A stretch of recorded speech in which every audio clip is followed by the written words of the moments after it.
Movie की शुरुआत में हम देखते हैं कि चोरों का एक गैंग पहले पूरे शहर की बिजली गुम करता है और फिर एक ज्वेलरी की दुकान में घुस के खूब सारा सोना चांदी पैसा लूट लेता है। उसी शाम उसी समय हम क्राइम रिपोर्टर लैनी को देखते हैं जो कि स्टिंग ऑपरेशन करके लोगों का पर्दाफाश करने का काम करता है। उसकी एक प्यारी सी पत्नी है रोशनी, जिससे वो बहुत प्यार करता है। रोशनी ने उसके लिए दाल मखनी बनाने की कोशिश की पर पूरी जल गई, तो अब खाने के लिए कुछ था नहीं। लैनी नहाने जाता है कि तभी उसे बाहर से कुछ खटपट की आवाज सुनाई देती है, तो उसे लगता है कि शायद रोशनी ने कुछ गिरा दिया होगा। तभी लाइट चली जाती है और ये वो समय था जब चोर पूरे शहर की बत्ती गुल करके चोरी करने गए थे। नहाने के बाद रोशनी कहती है कि खाना तो जल गया है, तो जाओ जल्दी से अंडा पाव ले आओ जाके, और हाँ कुछ मीठा भी लेके आ जाना मेडिकल की दुकान से। लैनी इशारा समझ गया था तो जल्दी से तैयार होके गाड़ी लेके वो निकल पड़ता है, लेकिन हर जगह अंधेरा था और फोन में नेटवर्क भी नहीं आ रहा था। तभी उसे उसके बचपन का दोस्त रवि मिल जाता है जो कि कुछ काम से उसके घर साइड आया था और वो थोड़ा लंगड़ा के चल रहा था क्योंकि उसके पैर में चोट लग गई थी। लैनी रवि को उसके घर छोड़ फिर से निकल पड़ता है अंडा पाव लेने, और मेडिकल भी तो जाना है कुछ मीठा लेने। बहुत तेज बारिश शुरू हो गई थी और अंधेरा भी काफी था तो कुछ ढंग से दिख नहीं रहा था कि तभी एक वैन लैनी की गाड़ी से टकरा जाती है। लैनी बाहर निकल के देखता है तो वैन पलटी पड़ी थी और थोड़ा और पास जाके देखता है तो उसकी आंखें चौंधिया जाती हैं। वैन में था सोना चांदी हीरे जेवरात। ये उन्हीं चोरों की वैन थी जिन्हें हमने शुरू में चोरी करते देखा था। लैनी के मन में लड्डू फूटने लगते हैं कि अब तो उसकी जिंदगी चमक जाएगी। काफी कुछ था तो वो सब तो नहीं ले जा सकता था, तो उसे काला बक्सा दिखाई पड़ता है तो वो उसे ही अपनी गाड़ी में डाल लेता है, ये सोच के कितना भारी है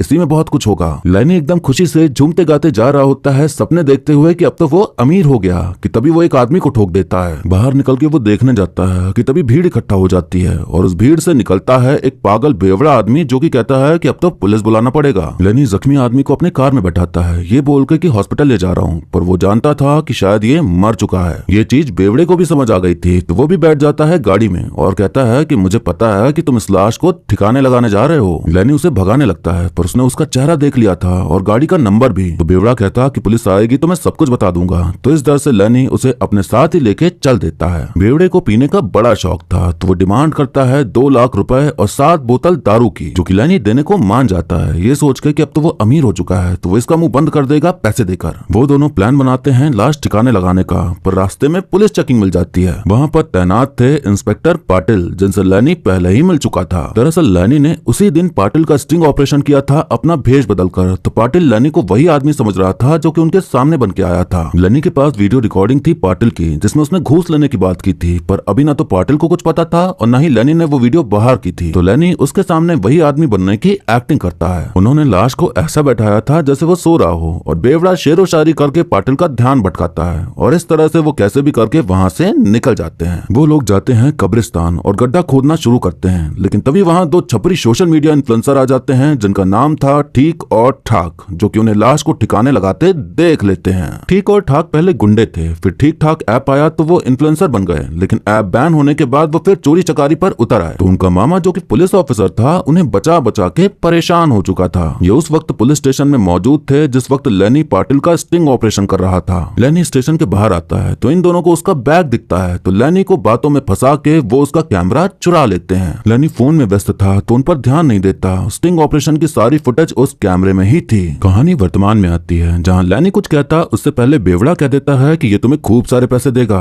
पैसे से नहला देगा, चिंता मत करो हमारे साथ हो जाओ। ठीक ठाक को तो याद आ गया था कि तो वही है जिसका कैमरा चुराया था, पर लैनी को तो कुछ पता ही नहीं था, तो वो दोनों पैसे लेके मुंह बंद रखने को मान जाते हैं। अब चारों लोग लाश लेके गड्ढे में डालने ही वाले होते हैं कि तभी लाश जिंदा हो जाती है, तो वो डर के मारे उसे वहीं छोड़ के तुरंत भाग लेते हैं। वो लोग तो भाग गए, लेकिन वो लोग जो कर रहे थे वो सब कुछ जासूस अरविंद देख लेता है और उनकी फोटो भी खींच लेता है उनकी हर हरकत की। ये कौन है ये आपको फिल्म के आखिर में ही पता चलेगा, तो बने रहिए हमारे साथ। लैनी सबसे कहता है अब काम तो हुआ नहीं तो चलो अपने अपने रास्ते निकलो, तो बेवड़ा कहता कि मेरी दारू दिला दो मैं चला जाऊंगा, पर ड्राई डे था तो दारू तो मिलने से रही। और वो दोनों कहते हैं कि काम नहीं हुआ तो क्या, क्राइम तो हुआ ही है ना। तभी लैनी के बॉस का फोन आ जाता है जो कि कहते हैं कि अस्पताल में धरना प्रदर्शन हो रहा है, जाओ उसको कवर करो जाके। अब ये तीनों तो कहीं जाने से रहे तो वो इन्हें भी अपने साथ लेके चला जाता है। लैनी अपना बैग टटोलता है तो उसे अपना कैमरा नहीं मिलता, तो वो परेशान हो जाता है कि उसमें तो सब कुछ था, कहाँ गया कैमरा। धरना दे रही थी एक्स एमएलए अनीता, और मजे की बात ये थी कि लैनी ने 1 महीने पहले इसका भी स्टिंग ऑपरेशन किया था जिसके चलते अनीता को अपनी कुर्सी छोड़नी पड़ गई थी। ठीक ठाक लैनी को बता देते हैं कि उन्होंने ही उसका कैमरा चुराया था और फिर उसे बेच के नशीला पदार्थ खरीद लिया। बेवड़ा नशे में अनीता से उल्टे सीधे सवाल पूछने लगता है तो वहाँ बवाल मच जाता है, तो सब वहाँ से भी भाग निकलते हैं। इन तीनों को तो खूब मजा आ रही थी, लेकिन लैनी तो बेचारा अंडा पाव लेने बाहर निकला था और इस भसड़ में फंस गया इन 3 अतरंगियों के बीच में। तो उसका दिमाग खराब हो रहा था कि अब वो इस झंझाल से निकले तो निकले कैसे। लैनी जाता है उस चाचा की दुकान जहाँ इन लोगों ने कैमरा बेचा था। चाचा आते हैं जो कि जोंक से भी ज्यादा धीरे थे, तो वो धीरे धीरे दुकान के सभी ताले खोलते हैं और फिर कैमरा दिखाते हुए कहते हैं कि 10,000 रुपए दो। लैनी पगला जाता है कि अपना ही कैमरा देने के लिए पैसे क्यों दूं, पर कैमरा तो चाहिए था, तो वो अपना बटुआ ढूंढता है, लेकिन बटुआ तो वो लाया ही नहीं था। वो अपनी घड़ी देके कैमरा ले लेता है, लेकिन पता चलता है कि उसमें तो मेमोरी कार्ड ही नहीं है। लैनी को समझ आ गया था कि आज रात उसकी किस्मत खराब ही चल रही है, वो चाहे जो कर ले सब गलत चलत गड़बड़ सड़बड़ ही होना है। वो लोग वहां से निकल ही रहे होते हैं कि तभी एक लड़की आती है जिसका नाम था श्रुति, और उसकी गाड़ी खराब हो गई थी तो वो उनसे लिफ्ट मांगती है। लैनी तो मना कर देता है, लेकिन ठीक ठाक उसे बैठा लेते हैं और फिर वो भी सवार हो जाती है उनके बिना मंजिल के सफर में। श्रुति छुप छुप के किसी को मैसेज कर रही थी। पूछने पर वो बताती कि अपने भाई को मैसेज कर रही है, पर गड़बड़ तो लग रही थी कुछ। लैनी को सुसु आ जाती है तो सुसु करने उतरता है कि तभी बेवड़े को दारू की दुकान दिख जाती है, तो ठीक ठाक का साथ लेते हुए वो दुकान का ताला तोड़ अंदर घुस जाता है। इतनी सारी दारू देख बेवड़े के आंखों में आंसू आ जाते हैं और ठीक ठाक दुकान से पैसे चुराने में लगे होते हैं। सायरन बज जाता है तो पुलिस आ जाती है, तो वो लोग फिर से भागना शुरू करते हैं, लेकिन पुलिस पीछे लग गई थी। पुलिस की गाड़ी में थे ठीक ठाक के मामा जी और दूसरा ऑफिसर गोलियां चला रहा था उन पर। बेवड़ा कहता है रुको अब मैं कुछ करता हूँ। वो सोने की एक बंदूक निकालता है और पुलिस वालों पर चलाना शुरू कर देता है। सोने की बंदूक देख के श्रुति काफी ज्यादा घबरा जाती है। लैनी हैरान परेशान हो जाता है कि इसके पास बंदूक कहाँ से आ गई। श्रुति उन्हें रास्ता बताती है कि वहाँ से चलो हम बच जाएंगे। वो लोग उसकी बात मानकर उस रास्ते पर जाते हैं, लेकिन वहाँ जासूस अरविंद पहले से ही मौजूद था, जो कि पुलिस को रोकने में कामयाब हो जाता है। अब उसने ऐसा क्यों किया ये भी आपको आगे ही पता चलेगा। जब वो लोग सुरक्षित जगह पहुंच जाते हैं तो श्रुति डर डर के कहती है कि मुझे जाने दो, मुझे नहीं पता था कि तुम्हारे साथ असगर भाई भी हैं। लैनी पूछता कौन असगर भाई, तो श्रुति बताती वो बेवड़ा आदमी जो तुम्हारे साथ है वो 14 सालों से लापता मोस्ट वांटेड अपनी सोने की बंदूक से 100 लोगों को मारने वाला खूंखार डॉन असगर भाई हैं। हमें दिखाया जाता है कि एक टाइम पर असगर भाई का कितना ज्यादा दबदबा था और वो किसी को कहीं भी मार देते थे। 14 सालों से वो गायब थे, लेकिन 1 महीने पहले ही वो वापस आए और अपने घर गए और अपनी सोने की बंदूक निकाली। उन्होंने ठाना कि उनका वक्त फिर से आएगा, इस शहर में उनका खौफ फिर से छाएगा। असगर भाई ऐसे ही पागल बन के जीने लगे उस वक्त के आने के इंतजार में, और आज वर्तमान में इन लोगों के बीच थे। श्रुति कहते कि हम असगर भाई को ऐसे ही छोड़ के नहीं जा सकते, क्योंकि उसने हम सबके चेहरे देख लिए हैं, तो वो अब हमें नहीं छोड़ेगा। असगर सो रहा था तो वो लोग उसे लेकर पहुंच जाते हैं डॉन मुगिल अन्ना के पास, जिसे ठीक ठाक जानते थे। अन्ना को असगर भाई की तलाश थी, तो इसीलिए वो लोग उसे उसके पास लेकर गए, जिसके बदले उन्हें खूब सारा पैसा मिला। असगर जाग जाता है और सीधा अन्ना के पास जाकर कहता कि 14 साल तक इस रात का इंतजार किया मैंने। यहाँ पर राज खुलता है कि अन्ना पहले असगर का चेला था, लेकिन उसे असगर की बराबरी करनी थी, उसके जैसा डॉन बनना था। तो उसने असगर की सेटिंग लगाई, उसे मरवाने की कोशिश की, पुलिस के हाथों पकड़वाने की भी कोशिश की, तो मजबूरन असगर अंडरग्राउंड हो गया और आज जाकर वो अपने गद्दार साथी के सामने खड़ा था। अन्ना सबको मारने का ऑर्डर दे देता है, लेकिन असगर चालाकी से उसकी बंदूक उसी पे तान देता है और उन लोगों को भाग जाने को कहता है। लैनी गाड़ी छोड़कर नहीं जा सकता था क्योंकि उसमें वो काला बक्सा था, तो वो नाटक करने लगता है कि वो असगर को छोड़कर नहीं जाएगा। अब लैनी भी बंदूक उठा लेता है, जो कि उसे चलाने तो बिल्कुल नहीं आती थी। उनमें लड़ाई होने ही वाली होती है कि तभी कोई स्नाइपर से गोली चला देता है, तो हर जगह अफरा तफरी मच जाती है। असगर और अन्ना के लोग एक दूसरे के ऊपर गोलियां चलाना शुरू कर देते हैं। असगर इन सब में एक्सपर्ट तो था ही, तो वो उन पर भारी पड़ता है और सबको मारते हुए अन्ना को भी मारकर उसका किस्सा खत्म कर देता है। पर अफसोस उसे भी एक गोली लग जाती है। असगर भाई मरते मरते कहते हैं कि चांद तारा मस्जिद के पीछे मेरा घर है, उस घर के आंगन में एक पेड़ है, उसी के नीचे मेरी किस्मत दफन है, मुझे वहीं दफना देना। इतनी देर तक वो उनके साथ रहे तो उनके बीच एक कनेक्शन सा बन गया था, तो उनके जाने पे सभी को दुख होता है। लैनी वादा करता है कि वो उनकी आखिरी ख्वाहिश जरूर पूरी करेगा। तभी वहाँ स्नाइपर लेके वो आदमी आता है जिसे लैनी ने गाड़ी से उड़ा दिया था, और उसका नाम था मिस्टर एक्स। इससे पहले कि वो कुछ कर पाता, पीछे से जासूस अरविंद आकर उसे बेहोशी का डांट मार देता है और वो बेहोश हो जाता है। श्रुति उनसे पैसे वाला बैग छीन के अरविंद की तरफ हो जाती है। अरविंद लैनी को बताता है कि तुम्हारी बीवी ने मुझे हायर किया है तुम्हें फंसाने के लिए। तुम्हारी बीवी का तुम्हारे दोस्त रवि के साथ चक्कर चल रहा है, वो तुमसे तलाक लेना चाहती है, इसलिए मुझे हायर किया ताकि मैं तुम्हारी कोई गलती ढूंढूं और उसी गलती को पकड़ के वो तुमसे तलाक ले ले, लेकिन तुम में तो कोई खामी ही नहीं है। फिर उसने प्लान बनाया कि वो तुम्हारा चक्कर चलवाए, तो इसीलिए मैंने श्रुति को हायर किया ताकि वो तुमसे टांका भिड़ाए और फिर तुम्हारी बीवी रोशनी तुमसे तलाक ले ले। जब लैनी नहा रहा था तो जो खटपट की आवाज हुई थी वो रवि से ही हुई थी, क्योंकि उसका पैर टकरा गया था किसी चीज से, इसीलिए वो लैनी को उसके घर के पास मिला। मतलब जिस वक्त लैनी घर आया था उस वक्त रवि घर में मौजूद था, लेकिन लैनी से छुपा के रोशनी ने उसे भगा दिया था। लैनी बेचारा एकदम से टूट जाता है कि एक रात में उसे इतने सारे झटके मिले, सब खत्म हो गया।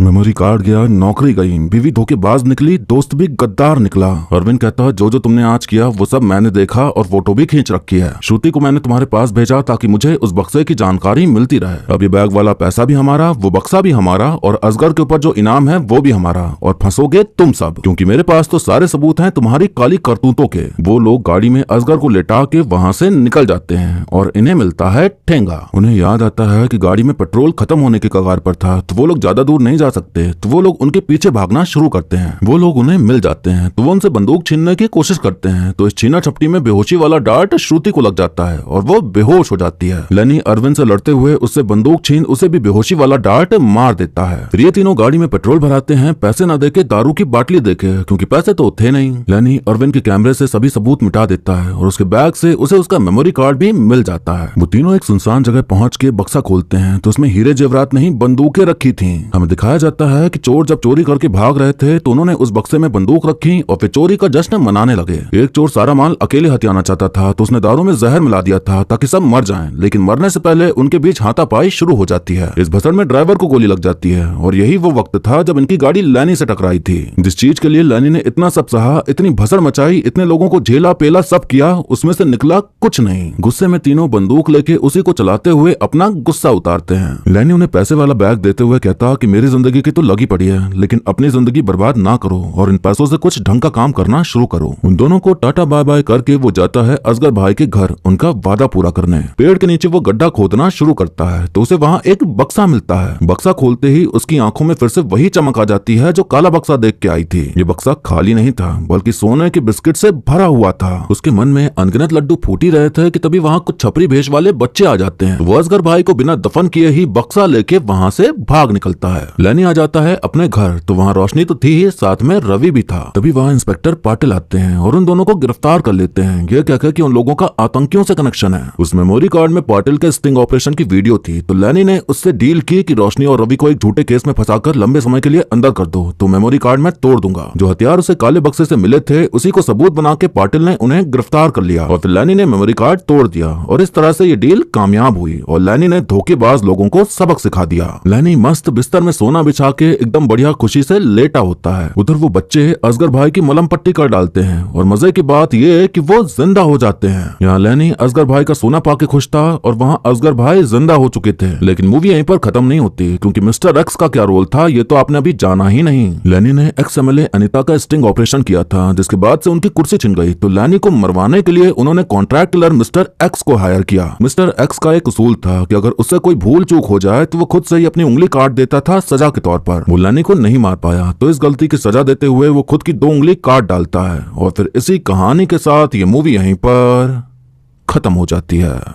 तो दोस्तों हमने देखी एक ऐसी फिल्म जहां ट्रेजेडी में कॉमेडी होते हुए दिखाई पड़ती है, जिसे देख हमें खूब मजा भी आया। जब इसका ट्रेलर देखा था तो लगा कि ऐसे ही नॉर्मल कॉमेडी मूवी होगी जो आएगी और चली जाएगी, कुछ पता भी नहीं चलेगा। लेकिन जब देखा तो उम्मीद से परे ये काफी अच्छी निकली। छोटे बजट की फिल्म लेकिन कहानी दमदार, तो देखने में मजा आया। हालांकि आपको वो मजा नहीं मिल पाया होगा जो मुझे मिला, क्योंकि कॉमेडी वाली फिल्मों को देख के ही मजा आता है, सुन के नहीं। तो मैं तो आपसे यही कहूंगा कि समय मिले तो आप इस फिल्म को जरूर देखें, आपको काफी अच्छी लगेगी। जब किसी की मौत हो या बहुत सीरियस सिचुएशन हो तो जो भसड़ मचते हुए उसमें जो कॉमेडी निकलती है उसे डार्क कॉमेडी कहा जाता है, तो वो इस फिल्म में भी देखने मिली। फिल्म की कहानी भी काफी ज्यादा इंटरेस्टिंग थी और ऐसी थी कि आपको रोक के रखे कि आगे क्या होगा। जैसे जैसे नए किरदार एंट्री लेते हैं आपका इंटरेस्ट और बढ़ता जाता है कि ये क्यों आया, इसका क्या काम है। और सबसे खास बात यह कि कॉमेडी के नाम पे कुछ भी ऐसा ही नहीं था, बल्कि सबकी एक लॉजिकल वजह थी। हर चीज कहीं ना कहीं एक दूसरे से कनेक्टेड थी, तो वो चीज मूवी को और इंटरेस्टिंग बनाती है। फिल्म का शायद इतना कम बजट था कि उन्होंने क्लोजअप शॉट में भी नकली नोट का ही इस्तेमाल किया। एक्टिंग की बात करें तो भाई साहब सुनील ग्रोवर ने कमाल का काम किया है। जिस तरह से उन्होंने अपने किरदार को निभाया वो लाजवाब है और आपको उन्हें देख के काफी मजा आने वाला है। बाकी दो इंस्टा रीलर सौरभ और करण ने भी काफी अच्छा काम किया है। सोशल मीडिया इन्फ्लुएंसर्स का फिल्मों में दिखना ये बताता है कि अब अगर आप सोशल मीडिया पर फेमस हो तो आप फिल्म इंडस्ट्री में भी अपना नाम बना सकते हो। मतलब ये भी एक जरिया बन चुका है फिल्म इंडस्ट्री में घुसने का। वैसे सही भी है, क्योंकि अगर रील बना के जब वो सबको हंसाने में सक्षम है तो वही काम वो फिल्मों में भी तो कर ही सकते हैं, जो कि उन्होंने बखूबी किया भी। विक्रांत मैसी ने भी अच्छा काम किया है। बाकी मोनी रॉय का काफी छोटा रोल था और कुछ खास रोल था भी नहीं। और बाकी जितने भी सह कलाकार फिल्म में मौजूद हैं उन सब ने भी अच्छा काम किया है। अब बात आती है कि क्या